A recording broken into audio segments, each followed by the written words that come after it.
Well, good morning and welcome to the Mount. Today we are beginning a new 5-week series titled Catching Foxes. And over the next couple weeks, what we're going to be doing is going through an Old Testament book by the name of Song of Songs.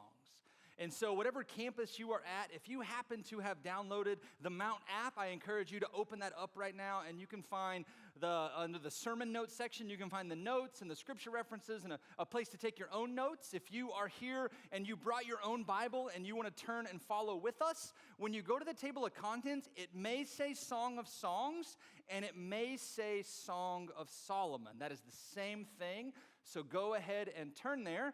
And part of the maybe the discrepancy in the translation that you might be using will depend on how they interpret the first verse of the book. And so I'll just kind of tell you this. The first verse talks about, it's titled, the Song of Songs, which is Solomon's. And researchers are back and forth on this scholar. Some scholars say that that means that it was written by Solomon, so it's his Song of Songs. Other ones would say, no, it's dedicated to Solomon, so it's really just the Song of Songs. And other ones might say, no, it's more of a wisdom book written in the wisdom tradition of Solomon, and so he had nothing to do with it, and so that's why you get the discrepancy back and forth.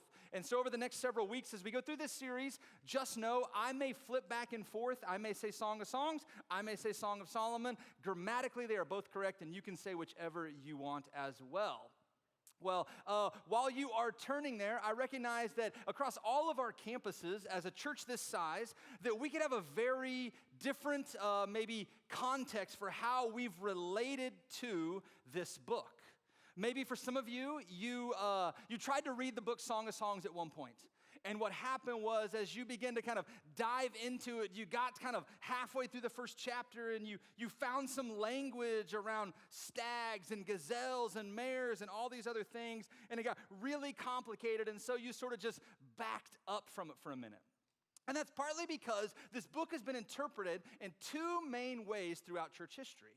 And just real quick, the first way it's been interpreted is that the book Song of Songs or Song of Solomon is an allegorical book. It is a poem that is all of this allegorical imagery expressing the love that God has for Israel or the love that Jesus has for his church. And when you read it this way, it's this very meaningful and beautiful book about how much we are loved by God and his Son and how broken we are and how we are his bride as the church, and he longs to step into a relationship with us. And that tradition typically has been read more ancient, more maybe the early Roman Catholic Church or the Puritan movement. It has been read kind of in circles of the Christian world where maybe the topics of sex or passion or lust were a little bit too taboo, and so they sort of stepped back from it. The other way to read the book is just to take it for its literal face-to-face value of what it is. It is a love song or a story. It is the Song of Songs, a love song between a man and a woman, and we see them as they passionately begin a dating relationship, as they get engaged, as they have their honeymoon, and as they move into this lifelong pursuit of marriage. And so for context for us over the next 5 weeks, that's how we will read it. We will read it simply as a love story, a love song between a man and a woman, and we will see what God might have to say to us through it. And like I said, maybe you picked this up one time and started reading it, and you got really confused. Or maybe you picked it up and you got, a little bit into it, and maybe you came across a verse like in chapter 2 where part of the story, the woman is talking to the man and she's saying that he is outside her window, peering through the lattice at the window looking in, and you got there and you thought, man, this guy's a creeper. Someone should warn her. Like, this is a stalker. And you got there and you could have just kind of backed off, right? Or maybe you're here today and you have no context with this book at all. And let me just say, if you are joining us for the first time or you've never read this book before, you are in for a treat, because over the next 5 weeks, I'm just going to say this is a very spicy book. And when I say spicy, I mean like you're going to blush a little and you're going to want to close it and be like, are we really saying that in church today? And in fact, I'll just kind of throw this right out there. One of my favorite verses from this book is found in chapter 7, where the man, the lover, is writing to the girl, and he compares her slender, her frame, her figure. He says that she is like a coconut tree or a palm tree, and the coconuts or her breast are like fruit, and all he wants to do is climb the tree and grab hold of the fruit. It is a verse I have tried to get my wife to memorize over and over and over again. And every man in the room was like, amen. I'm so glad I'm at church today. And so my hope is, as we dive through this, that we see this book in a new way. And so I'll just kind of give you a picture of where we're going over the next couple weeks. And the core verse we're going to use for this series is found in the second chapter, and it's found in verse 15. And in the New Living Translation, it translates this way. The author says, catch all the foxes, those little foxes, before they ruin the vineyard of love, for the grapevines are blossoming. And what's interesting about this verse is in the ancient world, and I don't know if you know this, but even in our modern world, foxes are these little sneaky things. And for us, when we think of foxes, a lot of times we think maybe where you live in Virginia, what part of Northern Virginia, maybe the foxes sneak into your chicken coop or your neighbor's chicken coop or someone on your street's chicken coop and they kill the chickens. But in the ancient world, the thing was less about chickens, and the foxes really, really loved grapes. And what you would see is these foxes would sneak into these vineyards and just begin eating and destroying all the grapes, and it would leave the vineyard just demolished where it could produce no fruit. And what the writer of this book is warning you and I as is when it comes to our relationships, our dating relationships, or our marriage relationships, our vineyard, if I could call it that, we need to beware of the little things that can come in and destroy it. The little things that can come in and ruin it. And so over the next couple weeks, here's where we're going. Today's message is titled, The Hunt Begins, and we're talking about attraction. And this idea that when you and I, when we begin to get in a dating relationship, what are the qualities, according to this book, that we should be looking for? And maybe you're already married like I am, and I would say that these very same qualities still apply in your marriage relationship, because these are qualities that you and I should be developing and longing for all of our life in every intimate relationship we have. And next week, we'll see this couple as they begin this idea of the pursuit, where they begin asking the question, now that we are serious and now that we are heading towards marriage, what should we do? How should we live in such a way that our future marriage is honoring God in a secure and safe way? And it will ask us the same question for those of us that are married. How can you and I, as we pursue our spouse continually the same way we did before we were married? And then in week 3, we'll pick up on this couple on their honeymoon night. And we have 2 whole chapters devoted to the honeymoon night. And so just a warning for you men, week 3 will be the topic of sex. So you can go ahead and put it in your calendar now and make sure you get your wife out of bed early that day and you're here ready before everyone else. And we will dive in and talk about this incredible gift that God has given us in the context of marriage and what it looks like for this couple. And then week 4, immediately following their intimacy, they get in a fight. And we'll talk about conflict.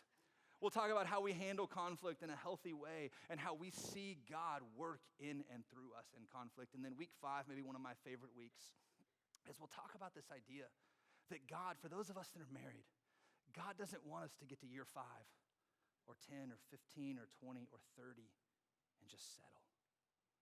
No. When we look at this couple, we see a couple who for the course of their marriage is passionately pursuing each other day in and day out, year after year after year. And in fact, that's one of the themes we'll see in this book over and over and over again, is this book is going to ask us a question. And I'll ask the question today.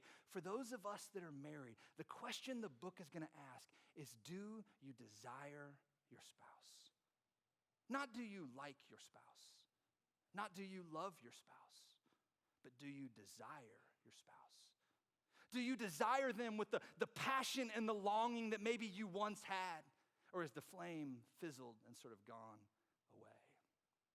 And so we'll dive right in. And I do want to say this before we begin, that I know a lot of times in a church our size, when we start talking about dating and marriage and what that looks like, we can come from all different places. And many of us may instinctively begin to feel a little bit of guilt or a little bit of shame and say, man, I wish I could go back and do X differently. I wish I wouldn't have done Y. I wish this would have happened. And I think all of us, regardless of where we are in our life, we all have these things about our past we wish we could change. Or maybe the moment you heard we were doing a series on marriage, you immediately begin to think of all the ways that maybe you're not the best husband. You haven't lived up to the expectation you have for yourself, or you haven't been the best wife you thought you could be, and you immediately are beginning to feel a little guilt and shame. I just want to pause and say my hope is that this series is what I would call maybe a from this day forward type of series. We're not going to spend the next 5 weeks talking about your past.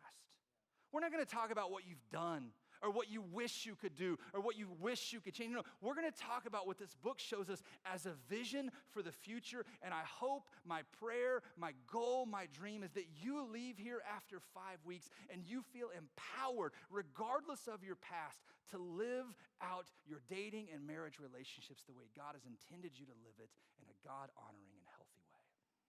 And so we'll dive right in. And in chapter 1, verse 2, the lady says this. She says, "Let him kiss me with the kisses of his mouth, for his love is more delightful than wine."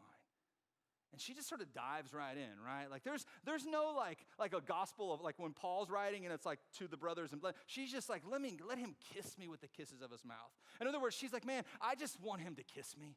I just want him to lay kisses all over me. Why? Because she says, for your love is more delightful than wine. In other words, she says, I am so in love with you. You are so intoxicating. Your presence and who you are, everything about you. I just want you to wrap me in your arms and kiss me because you are better than getting drunk. You are better than wine. You are that intoxicating. Now, maybe you guys read scripture differently than I do, but when I read this, the first thing I think of, and this is a confession for you, the first thing I think of is what did this man do to get her so worked up? Like, and where do I take notes on this? And so that's a valid question. What did he do to get her so worked up? What did he do to get her to say, let him just kiss me with the kisses of his mouth? I am so in love with him. It's like being drunk. And so she continues in verse 3, and it says this. It says, pleasing is the fragrance of your perfumes. For your what? And I want everyone to say this at all of our campuses. Your what? Your name is like what? Is like? Your name is like perfume poured out. No wonder the young women love you. She says, listen, your name is like perfume poured out. Now, perfume was a lot different back in ancient Israel than it is now. The way it is now, it's this, tiny little bottle, and you maybe squirt a little here and squirt a little there or here. I don't know where you squirt perfume, but you squirt it on yourself, and then you go out. But in the ancient Israelites, perfume was this rare, expensive, thick oil. Because what would happen was, even more rare than perfume was the ability to take a bath. Right? Like they didn't have like adequate showers and bathhouses. Maybe if they were lucky, unless you were incredibly wealthy, the people who were the common class, if they were lucky, maybe once every couple weeks, maybe once a month, they'd be able to have time to go down to the river and bathe in it. But for the most part, they didn't have adequate access to cleanliness and to bathing, to making sure they were clean. So what would happen is if they had some sort of big public event, if they had something they knew they were going to and they wanted to make an impression, they would take this perfume and they would dump a little bit of the oil and begin rubbing it all over their body. And what it would do is not only would the oil smell, but it would cover up the bad smell that was on their natural body odor, if you could say that, I guess. And so, I don't know if you know this, but as human beings, and maybe I'm different than you, but as a human being, I know for me, when I walk into someone's house, or when I walk past someone at the grocery store, or when I'm having a conversation with someone, and they smell good, I sort of lean in. Like if I go to someone's bathroom and I'm like, what's that smell? And I sort of look around and my nose twitches and I'm wondering what it is. I get a smile on my face. I lean in. I want to know more. I'm interested. But if somebody smells bad, I sort of recoil, right? I sort of step back.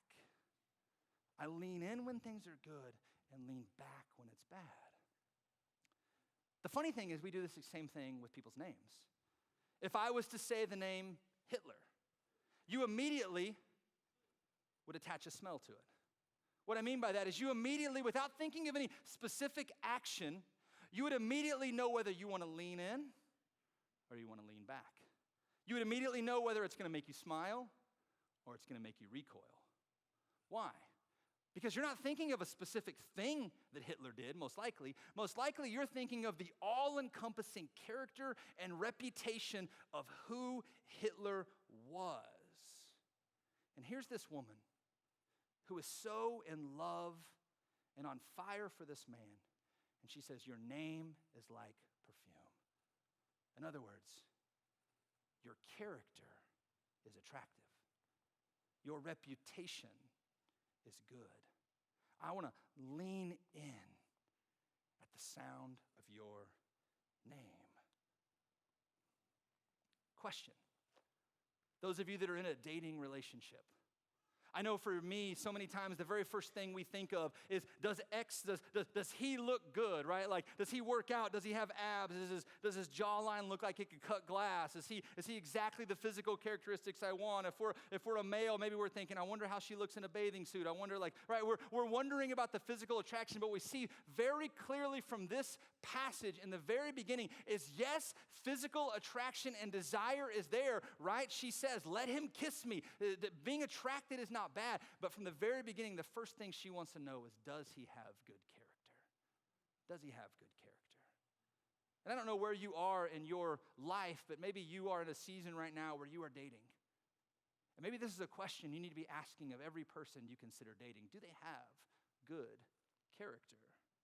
What do other people at school say about him? What do people at church say about her? What do my parents think? How does he treat me? How does she treat me? What sort of, are they impatient? Are they kind? Are they gentle? Are they loving? Do they live out the fruits of the Spirit? If I held up their life to the standards that I find in here, would they be someone who matches it, or would they be different? What is their character? What do people around them tend to think and tend to say? And it's funny, is what's interesting is I talk to people all the time, and they would say, man, I know he's not perfect, but I think I can fix him.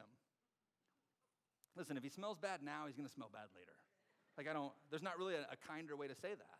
Like, some of you, in an effort to date her or to date him, you say the Lord has called you to full-time missionary work, where you're willing to go where no one else is going, to step into pagan land and to date them in hopes to bring them to Jesus. Listen, that doesn't work. Why? Because typically when you get involved with someone, your character and your reputation drops to their level. It's easier to pull someone off a chair than it is to pull them up with you. Do they have good character? She continues, and this is key. She says, no wonder the young women love you. And she says, take me away with you. Let us hurry. Let the king bring me into his chambers. For we rejoice and delight in you, and we will praise your love more than wine. Now, let's pause for a second because this passage doesn't show, but there are three main characters in this book. There is the man who is the lover. There is the female, the woman, who is the beloved. And then there is her group of friends. And the friends are important because everyone who grew up in the 90s fully understands that if you want to get with her, you got to get with her friends, right? Like, we all understand that. And everyone who's older is like, I don't know what's happening. But here's what I want you to see in this passage. Is she says, take me away with you. Let us hurry. Let the king bring me into his chambers. In other words, she's saying, I want to go deeper with you. His chamber would have been the most intimate place they could go. I don't think this is a passage about sex yet. Instead, she's saying, take me into your inner place. Take me into this intimate, VIP access only. Take me into the place where our relationship can go deeper and deeper, deeper than anyone else. I want you to be my soulmate, in essence, if you want to use that language. And then this part, it doesn't show it up here, but the we is the friends talking now. And the friends say, we rejoice and delight in you. We will praise your love more than wine. In other words, she says, I am so attracted to this man because his name is like oil poured out, that I want to go deeper into a relationship with him. And the friends say, go for it, because we think his character is good too. And here's what I want you to hear.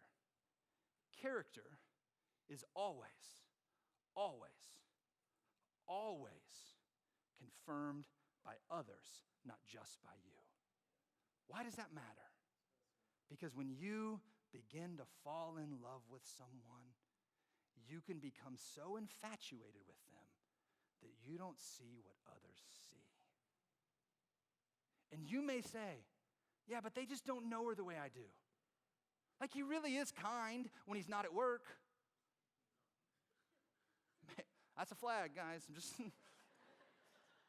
You are so blind in your love. What do others say about it? How have they confirmed the reputation and the characteristics that you are looking for? And so just a couple questions I have for us. One, if you are in a dating relationship right now, maybe a question for you to reflect on is, does that person have good character? Does that person's life match Scripture? And I'm not asking, are they Christian? Notice I haven't said that. That's sometimes our go-to, right? Like we're like, oh, they must be safe to date because they said they're Christian. Listen, you can say you are a Christian in 2024 America and live the most grotesquely immoral life of anyone I have ever met. I'm not asking if they are Christian. I'm asking if their life, what they do, the smell of their name, if it resembles and models the life and teachings of Jesus. That's what I'm asking. Is their character founded on this? If it is not, that is the basis of this entire relationship, is he was someone of character. And if you are dating someone who is not someone of character, flee. Now, maybe you're dating or maybe you're not. Maybe you're single. And here's a question.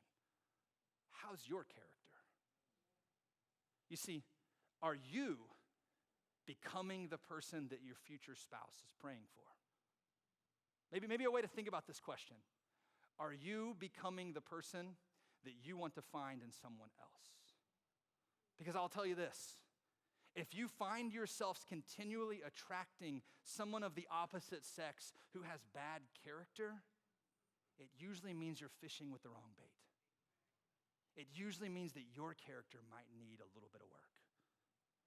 Third, for those of us that are married, I don't know about you, but I talk to so many people who they say, we got married, and that person has just been the same ever since. How is your character growing in your marriage? Not how are you making sure you stay fit and toned for your husband or your wife, but how are you exercising spiritual character so that you are a better mate to him or her? She continues, verse 5. She says, what? She says, say this with me. She says, dark am I, yet lovely daughters of Jerusalem. Dark like the tents of Kedar, like the tent curtains of Solomon. Now, I want to pause here because what she is not saying, and what some commentators might have you to believe, is this is not a racial thing here. She is not saying I'm dark because I came from this other region of the world. No. She is saying I'm dark, and she's reflecting on her skin. This is a literal thing she's talking about. She's saying I am dark. My skin is dark. And we'll talk about why in just a second. But what's important to understand is she's beginning to express an insecurity. Why? Because in our culture, in 2024 modern American culture, when we think of a female that is attractive or a male is attractive, most likely there's a certain physical profile and they are tan. They have a little bit of a bronze glow to them, right? That's what attracts us. That's what magazines and television and things elevate as the kind of ideal picture. Well, in her culture, pale was in. To be light-skinned, to be pale was what everyone wanted, because if you were tan, that meant that you were not wealthy enough to stay inside. You had to go into the fields and work. And so only the wealthy people who could avoid the sunlight or who could hide under the shade trees, only those people had the pale skin. And that was the ideal. And she's beginning to express this insecurity, saying, listen, I'm a little bit sunburned. I'm a little bit tan. And she continues in verse 6. Check this out. She says, do not what? Do not stare at me, because I am dark. She says, because I am darkened by the sun. For my mother's sons, I don't know why she doesn't just say my brothers, but my mother's sons were angry with me and made me take care of the vineyards. My own vineyard I had to what? Now, this is so important. She says, listen, she's expressing her insecurity. She says, don't stare at me. Don't stare at me because of my skin. I know I'm a little tan. I know I'm sunburned. I know this is not the proper ideal appearance that I should have, but it's not really my choice. I had to go work in the vineyards because my brothers were so mad at me. They made me go out into work, and not only did I have to go into work, I had to work so much that I couldn't take care of my own vineyard, and otherwise, because I was working in the fields, I couldn't take care of my own body. My hair is unkept. My clothes are dirty. They may be torn. They may be ragged. Don't look at me because I know I am not that attractive. She says, don't look at me. I'm not that attractive. And here's what I want you to see. As their relationship begins to grow and mature, you see this woman, as they're growing and maturing, beginning to open up and express more and more vulnerability and insight and insecurity. And I think that's a question for all of us that are in a dating relationship. The person that you are dating, are they someone that you can trust? Are they someone that you can trust? And what I mean by that is not trust that they're going to show up to a certain place when they say they're going to show up. That's what I'm talking about. I'm talking about when you confess your vulnerabilities to someone, and we all experience this. You open up, you share something, and you leave that conversation, and one of two things pops into your mind. You leave that conversation after sharing and opening up, and you leave it and you say, man, I feel so much better. I'm glad I told that to them. Or you leave and you think, did I say a little bit too much? That might have been too far. And let me just say, if you are dating someone and you are proud of their character and you are growing in a relationship deeper and deeper, but every time you are vulnerable and open, if you walk away wondering, did I share too much? Was that too much? That's probably because deep down in your soul, and you don't want to admit it, you don't trust that person because they're not someone who is shepherding your heart the way it should be shepherded. Can you trust them? Is it someone that you can trust? For those of us that are already in a marriage relationship, I don't know if you know this, but your spouse is not perfect. Right? Like, if you're sitting next to them, you can look over at them. And right now, just be like, you're not perfect. That's okay. They're probably thinking the same thing about you already. But here's what I want you to see. Every single one of us comes into a marriage relationship with baggage and hurt and pain and insecurity. And our jobs as husband and wife is to be the image of Christ to them in such a way that we shepherd and love them in and through their insecurities. We don't get annoyed when they struggle with the same thing over and over and over again. Are you someone your spouse can trust? Are you someone when they open up with you, they don't leave thinking, man, I wish I wouldn't have told my wife that. You need to be someone they can trust. Verse 7, it continues. It says, tell me, you whom I love, where you graze, this is still the woman speaking, where you graze your flock and where you rest your sheep at midday. Why should I be like a what? Why should I be like a veiled woman beside the flocks of your friends? Now, this is an interesting word play she uses here, and so I recognize that there might still be some kids in the room even after the palm tree and the fruit joke. And so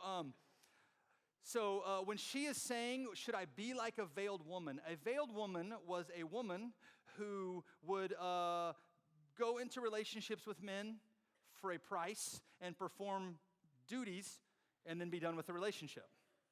And so, in essence, what she is saying is she's saying, as I'm learning to trust you more, as my relationship, and don't miss this, as my relationship is growing deeper with you, to have you, to fully be invested, what does she say? I won't do what those women do.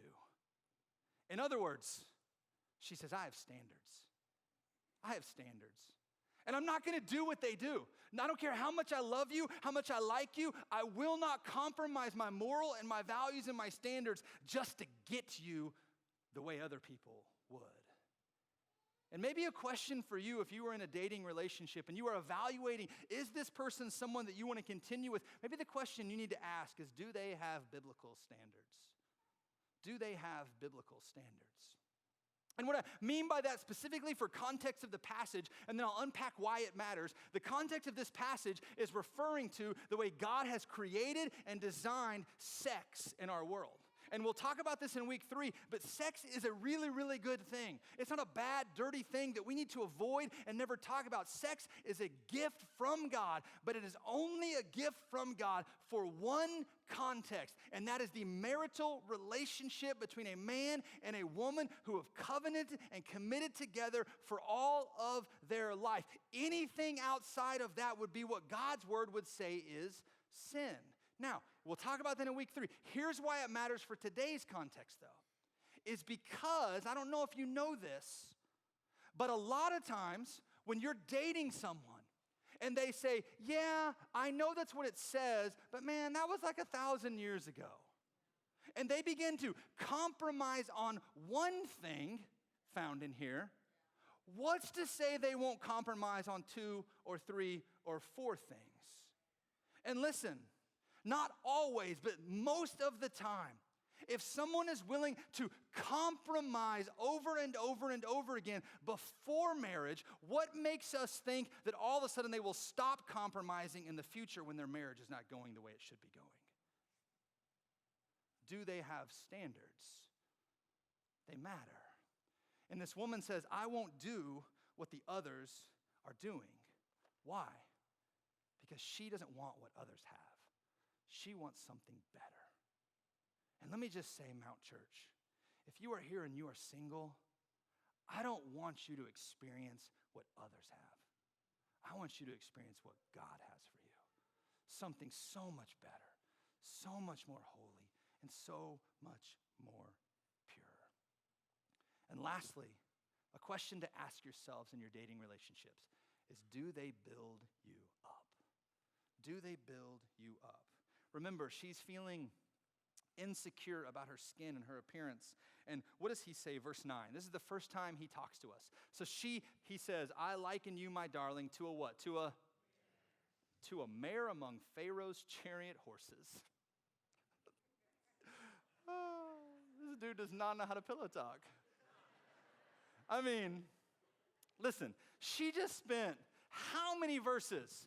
I want you to kiss me with your mouth. Your love is more intoxicating than wine. You're amazing. You're beautiful. Your character is like oil poured out. Your name is incredible. And your physique. And she's complimenting all these things about him. And he comes back and says, you, my darling, are like a horse. I mean, guys. So here's what she's saying, or here's what he's saying. A mare is a specific type of horse. It was an adult female horse that was white. Its coat was white. And in ancient Egyptian culture, because he's talking about Pharaoh's chariots, in ancient Egyptian culture, when they would have all these military processions, they would have all these soldiers and all these chariots, and then would come Pharaoh. And the only horses that were allowed in the entire ancient kingdom to pull Pharaoh's chariots were adult white female horses. And so in essence, he is saying to her, you are special. You are one of a kind. In fact, you are so good that you're not even worthy to be around those other things. You see, for ancient Egyptians, they thought that the horses that pulled the chariot or the Pharaoh were almost godlike. They were heavenly. And so he is giving her this incredible compliment, telling her about how perfect she is. And then they both sort of do this back and forth, and you'll see this on the screen behind me. He says to her, your cheeks are beautiful with earrings, and your neck with strings of jewels. And we will make you earrings of gold studded with silver. And she says to him, while the king was at his table, my perfume spread its fragrance. My beloved to me is a sachet of myrrh resting between my breasts. I don't know what that is, but I want to be one, right? Verse 14, it says, my beloved to me is a cluster of henna blossoms from the vineyards of En-Gedi. And he says, how beautiful you are, my darling. Oh, how beautiful. Your eyes are doves. And she says, oh, how handsome you are, my beloved. Oh, how charming. And our bed is verdant. And he says, the beams of our house are cedars and our rafters are fir. And there's just this back and forth, encouraging one thing after another, back and forth. And it sounds like in a movie, two people sitting on a beach just whispering love poems for each other, right? And then she says this, look at chapter 2, verse 1 through 2. She says, I am a rose of Sharon, a lily of the valleys.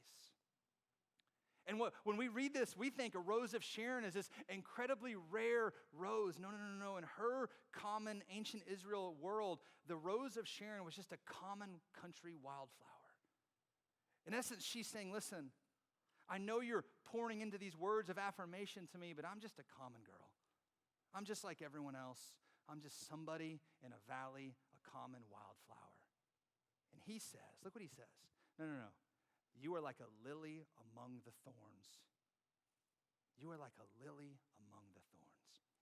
She says, I'm just a common flower among all these other common flowers. And he says, no, you are You are a flower and everyone else is an ugly thorn. You are that special and you are that good. And I love you that much. Now, words are powerful, aren't they? I don't know if you know this, but the old, elementary school thing of like sticks and stones may break my bones, but words will never hurt me is just complete garbage, right? Like we read in the book of Proverbs in the Old Testament that our words have the power of life or death. We read in the New Testament book of James that our words, our tongue is so powerful that animals can be driven by it. We're told that our words, our tongue is so powerful that it's like a match in a dry wildfire sparking and igniting. We're told in Ephesians 4:29 that we're to let nothing, because our words are so powerful, we're to let nothing unwholesome come from our mouth. We're only to say what edifies and builds up and helps and points people back to the person and the work of Jesus Christ. Our words have power. They have immensity about them. And what I want you to understand is that there is no other relationship in your life besides your marriage where your words have such tremendous impact. The things you say shape the person that you are married to. And I don't know if you understand this or not, but I talk to people in my office, couples all the time, who might be really honest with each other and say, man, I don't like what she does. I don't like who he is. And they're at each other and they're frustrated and they're bitter. And I want to tell them over and over again, listen, if you don't like what you see in your spouse, maybe step back and evaluate what you're saying to your spouse. Because your words, if you're tearing her down, she will live at your words. If you are building him up, he will live at your words. Words matter. So a question, if you are in a dating relationship right now, does that person build you up? If not, run. In your marriage, are you building up or tearing down? And here's what I love about this.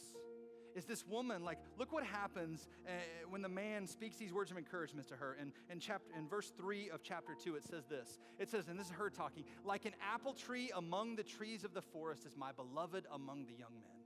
So he's strong and he's powerful. And she says, I delight to sit in his what? Say this with me. Let's try this again. I delight to sit in his. Now, we're going to come back to that. I delight to sit in his shade, and his fruit is sweet to my taste. Why is this so important? Because what was her insecurity? Her skin and being in the sun.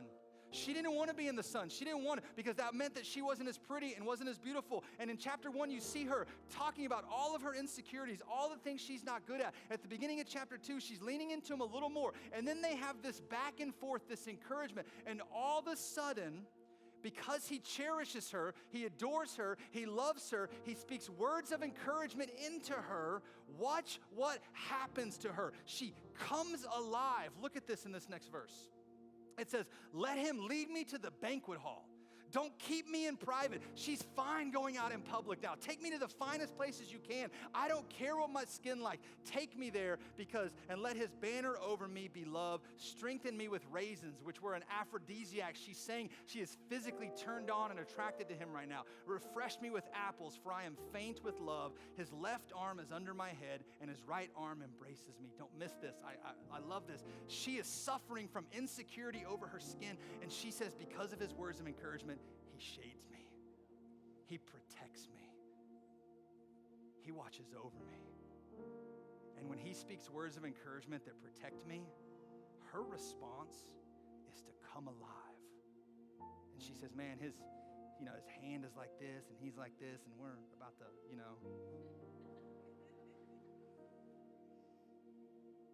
Husbands, you want your wife to come alive? Speak words of encouragement. Build her up. Wives, you want to see your man stand tall and proud? Build him up. Point out his good, not his flaws. If you're in a dating relationship and you walk away from those conversations with that person and you feel less than you did before, they're not building you up. Because God has intended marriage to bring you alive and the good to come out of you. And that only happens in Christ with the words and affirmations of another. Let's pray. Jesus, we are so thankful for your word. God, we ask, we beg that as we dive into this book, you would use this couple to shape and mold our relationships. God, we are so thankful for the good news that comes from this chapter. And as we continue praying, I just want to share this. This is the good news of this chapter, is that you and I are the woman. We are insecure, we are broken, we are less than we think we should be, and Jesus is the lover who comes in and lifts us up and builds us up and encourages us and sets us free to live life abundantly. It is in Jesus and Jesus alone that you and I come alive. And maybe you are here today and you would say, Adam, I am broken and I am hurting.